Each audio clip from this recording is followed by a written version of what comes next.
Here is a model of the area. 这个是模型哦，可以看得到。And this is the outer wall.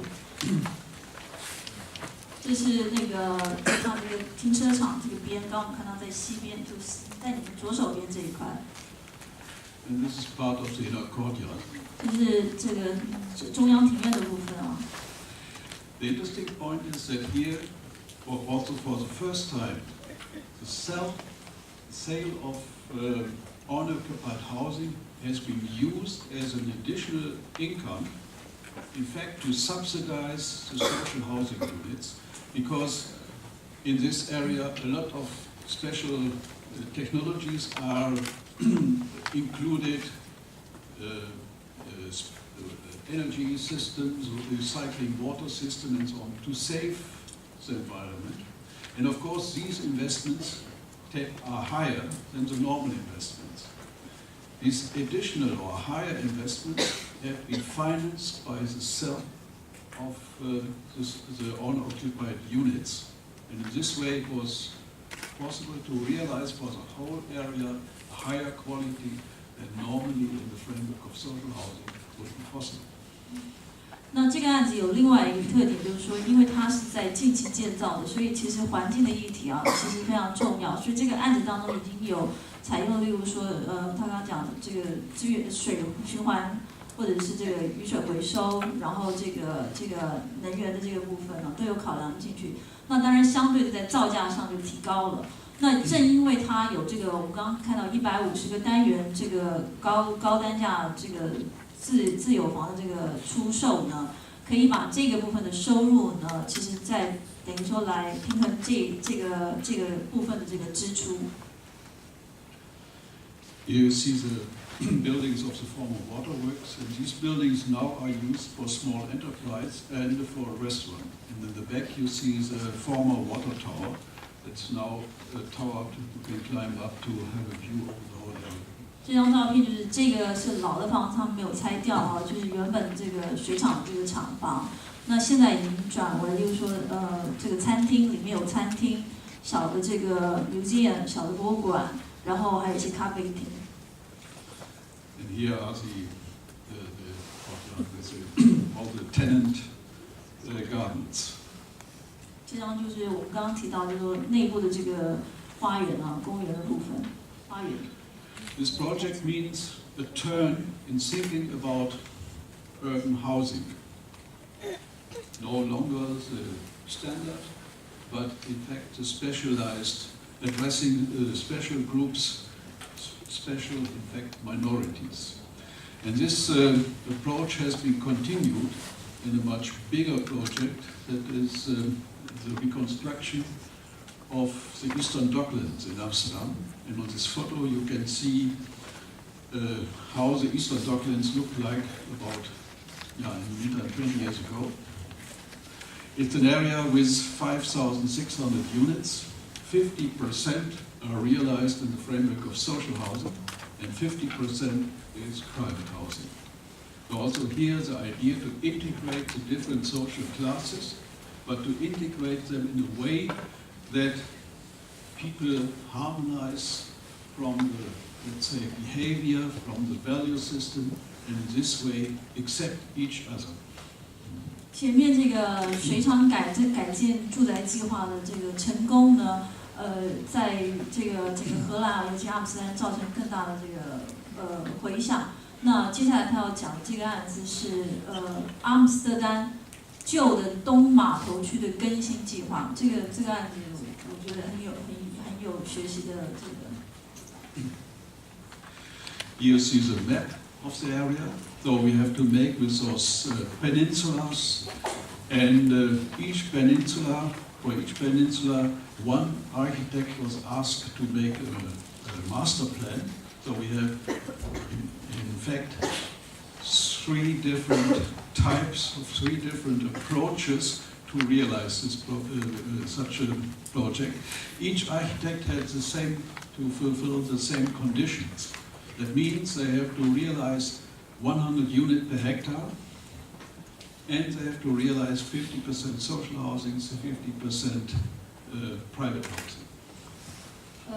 这个东码头，简单讲就是说，因为阿姆斯特丹的这个港口越来越往北海移之后呢，在城里面原本的这个港口区呢，就会有这个码头土地的这个释出。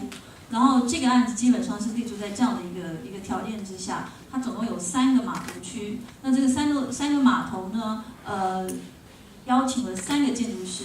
那这3个建筑师呢，各自在他所设计的这个码头上呢提出方案。那他刚刚有提到，就是在他们有个共同的任务，就是说1公顷要提出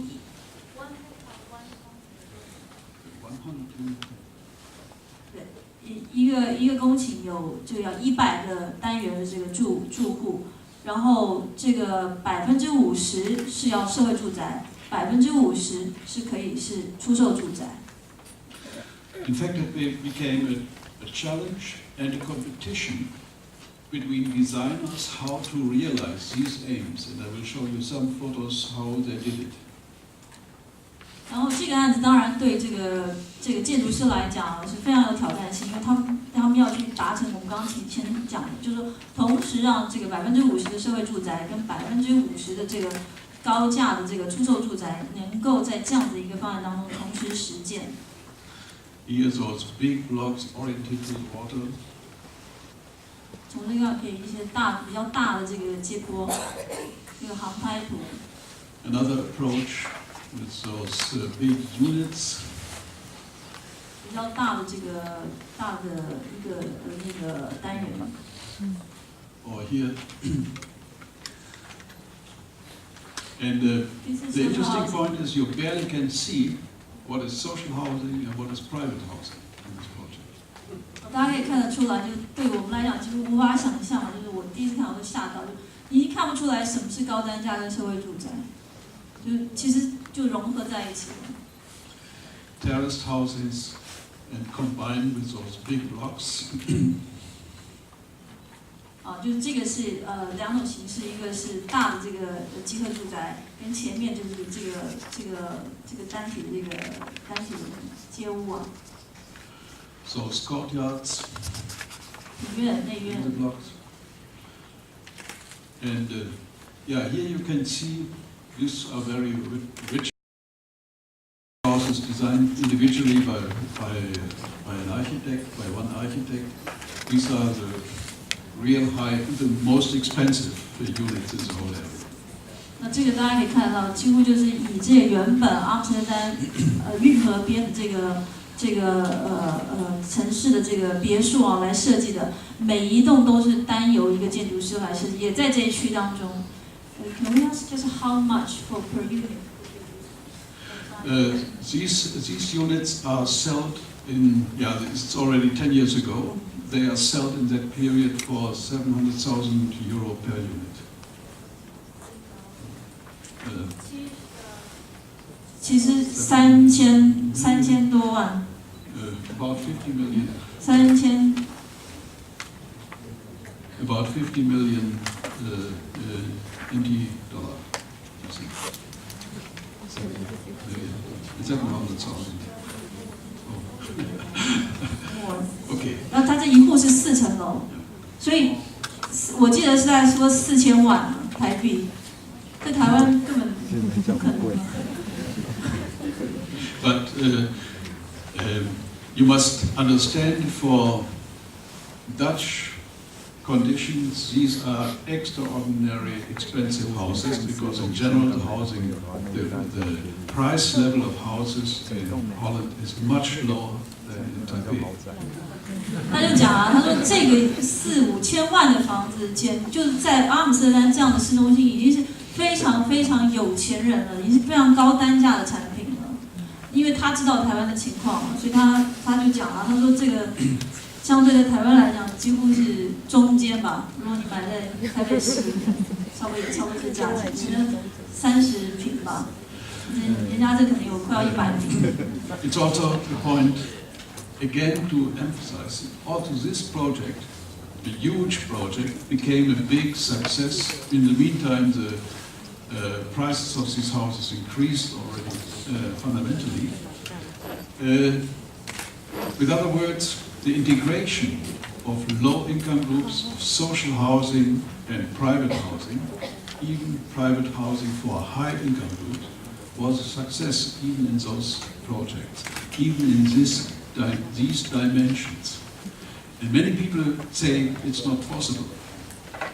But, and also in Holland, a lot of people thought it is not possible. People will not accept, people with rich people don't want to live in an area where they have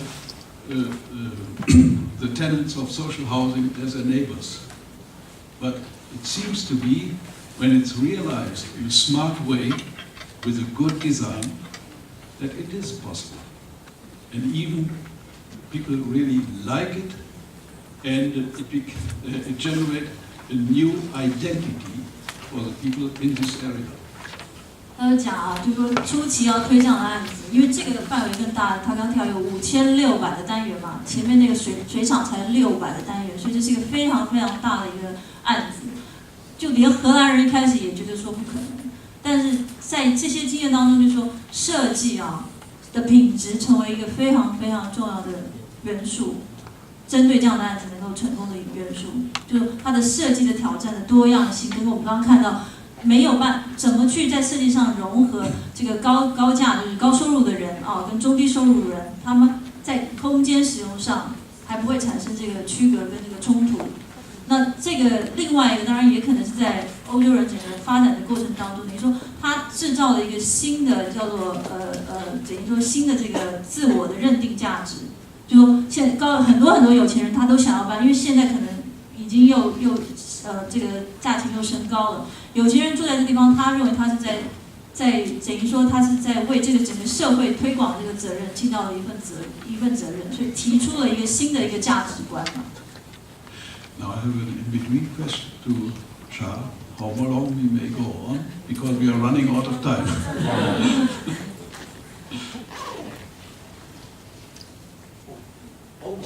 Almost. Then I would say we finish it with with the next Dutch example. I have one more example, and we skip Singapore because I already mentioned the basic principles before. Yeah? Okay. Then we come to the next project I would like to show you, and that is not a new building project, but it's a rehabilitation. It's a renovation project. It's a Belma in Amsterdam, the Belma area in Amsterdam. It was built around 1970 as a pure social housing area, a huge social housing area with 17,000 units, a whole city. And it was built with the idea to generate the city of the future.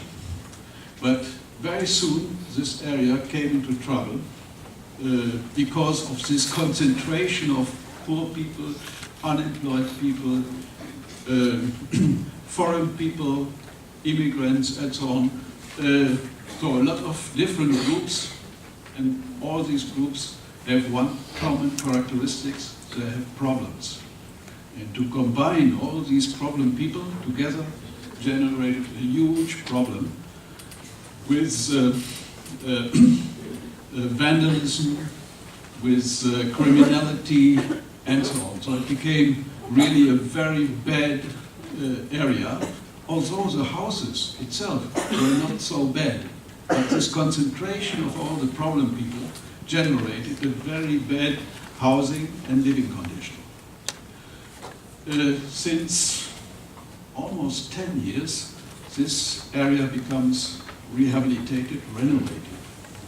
And that means about 9,000 units of these high-rise buildings have been demolished. The remaining blocks have been renovated, also in accordance to the idea of differentiation. And in place of the demolished houses, quite other type of housing has been integrated. That means new terraced houses and single-family houses have been integrated in this area, also with the idea to generate a social mix in this area, to integrate different income groups in this area. 最后一个案子他提到的其实是不是一个新建区啊？就是在这个案子是在70年的时候，所谓在那个针对一个理想城市啊的概念下所建的大量的社会住宅，大家可以看得到，就是完全是简其划一，这个盖印章式的啊复制的这个住宅区。那这个住宅区呢有17000个单元，那它们有共同点，就是所有住在这里面的这个居民呢，都是有一些生活上的状况的，然后都是属于这个低收入户，或者是没有办法住在其他的地方，没有选择的，所以他们就只能接受这样的一个社会住宅的安排。然后到了这个代，也就是10年左右吧，产生非常非常大的冲突啊，就我们前面提到的问题都产生了，就是说这个维修非常的糟糕啊，然后这个很破败啊什么的，很多冲突，暴力性的冲突。然后到了大概差不多，也就是这个提出多样性住宅的时候，找到了一个可能性的这个介入的方式。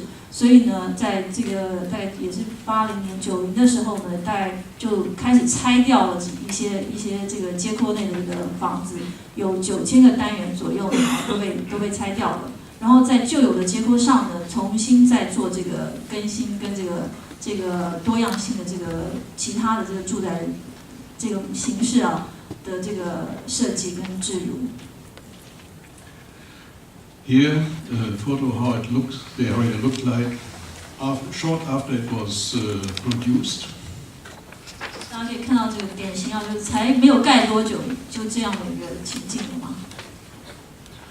And here are the main interventions, so demolishing part of the high-rise buildings and in place of these high-rise buildings integrating lower buildings for higher income groups, terraced housing, single-family houses.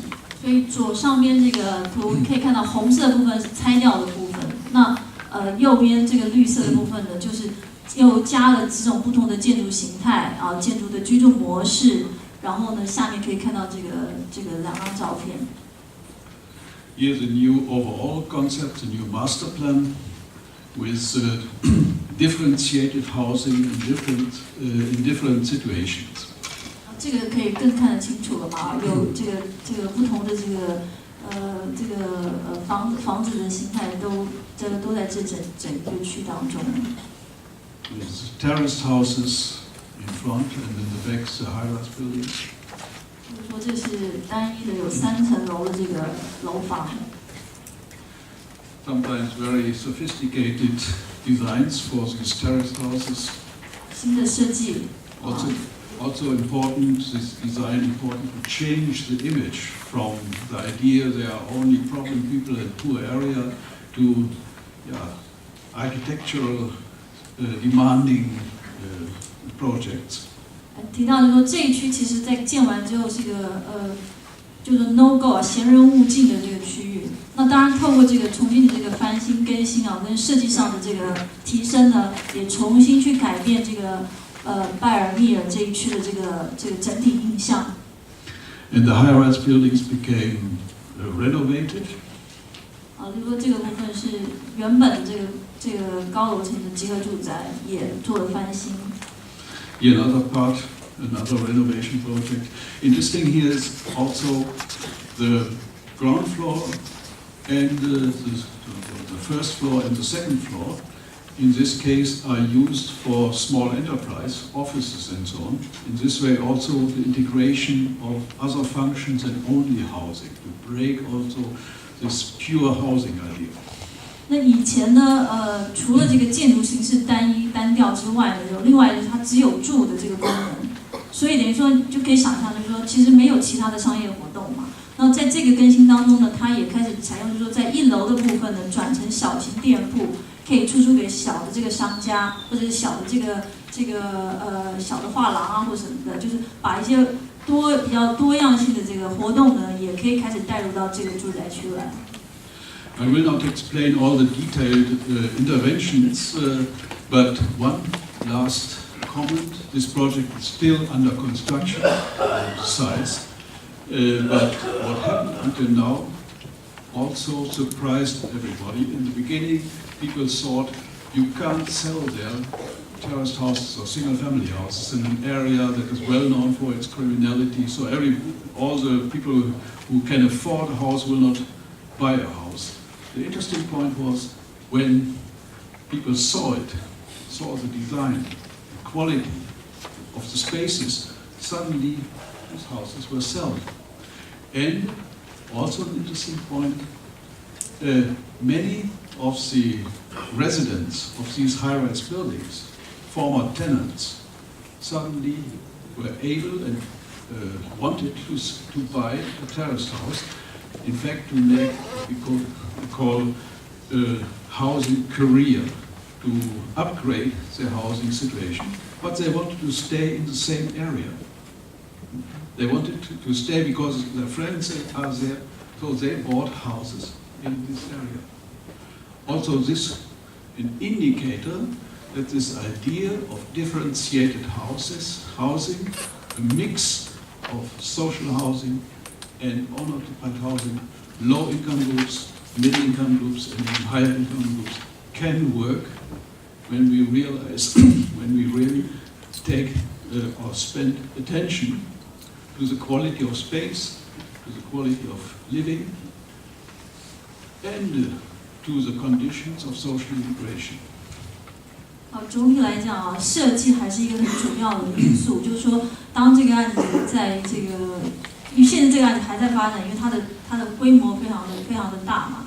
然后，但是因为设计上的改变跟一些新的建筑元素跟建筑住宅形式的带入之后呢，其实让原本对这一区有非常负面形象的这个居民啊，都愿意开始搬进来。所以这个案其实现在也是很成功的。那另外一个非常重要的，我觉得就是。一般如果在针对这样的项目上，人家都会说，比较低收入户可能他们的居住形态是比较可能不整洁、比较杂乱啊。例如说衣服挂在阳台上啊，就很多移民是土耳其人嘛，所以大家就说那是非常不能够接受的。可是因为这样的案子成立之后，其实这些人他也开始会对于他自己的生活形态去学习比较好的生活模式，他也改变他原本的这种很就是比较粗略性的一种生活模式。那另外一个相对说，原本这地方原本的居民呢，他也选择再留在这个地方，可是因为他可能有能力开始去购买新的这个出售的住宅，但是最后他还是要选择留在原本他的原来的居住地。那这就是他们讲，就是在针对住房提升上吧。是一个很好的一个机会。I come to the conclusion. First, social housing is not a receipt to solve all social problems, all social contradictions in the society. That's clear. But on the other hand, I think the examples have shown that social housing is able to easy, let's say, the social contradiction and to generate a more harmonious society. Can make a contribution. It's not the overall solution. That's one point. 第一个就是社会住宅绝对不是万灵丹啊，针对城市当中复杂的议题。但是相对从这几个案例可以看得出来，就是社会住宅对于城市发展跟增加城市当中不同社群的整合融合，能够起到一定的贡献跟作用。On the other hand, social housing, we shouldn't think that social housing should be the only approach. When we generate huge social housing areas and we place into these areas all people who have problems in society, we generate problem areas. So we have to embed the social housing policy in a wider housing policy that aims to integrate different types of housing, different social classes, and different income classes in a way to generate an integrated society. 第二个就是说，为了要达到这个所谓在社会不同族群的融合呢，这个社会住宅呢不应该再只是针对单一这个社会群体来作为提供。它必须要跟既有的住房市场达到透过政治层面、财务层面上来整合，才有可能达到我们所看到这些成功的案例。Again, there is no receipt for the solution of the housing problem. We can't take approaches or experiences from the one country and put it into the other country. We always have to analyze the local conditions and the special demands in the society. That means all the approaches of social housing also should be special approaches based on the special conditions in that society. 他特别强调，就是说，国外的经验啊，只能作为一个参考跟借鉴，有可以学习的地方。但是呢，所谓的这个住房问题跟社会住房问题呢，绝对是针对不同国家国情啊、政治氛围所产生的。所以，社会住宅议题一定要先很仔细的去审视，我就本国自己所现有的情况，然后才能够达到这个有效的这个成果。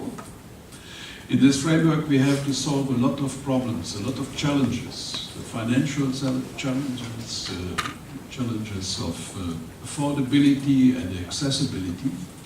But as an architect, I would like to emphasize one challenge that for me seems to be very important, and that is the challenge of design.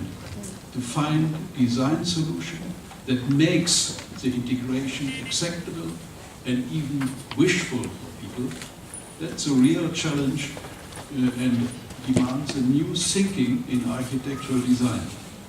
And this, I hope, the examples I could show here, or we could show here, give a little bit an idea in which direction we as architects have to think and to design to generate this integrated society we want to realize. 他在强调，作为一个建筑师或者建筑专业背景来讲啊，当然社会住宅有非常不同面向的考量，从政治财政上来说，可是作为一个建筑师，从他今天所介绍的这个案例可以看得到，一个非常非常重要的决定因素，其实就是品质跟这个空间的设计。就是这个空间跟品质的这个设计，建筑设计呢，可以帮助克服很多就是原本存在的这个疑虑啊。那他会认为说，其实他自己本人来讲的话呢，就是说，尤其对台湾建筑师来说，应该要更加的考量，朝这个方向，透过今天他所做的简报，朝这个方向，作为一个建筑师，如何能够在推广所谓这个社会住宅当中呢，起到一定的作用，而不是只投身在商业住宅跟私有住宅。就是作为一个建筑师，应该要以是提出好的社会住宅为最重要的一个责任。Thank you for your attention. Thank you for your attention. 谢谢大家。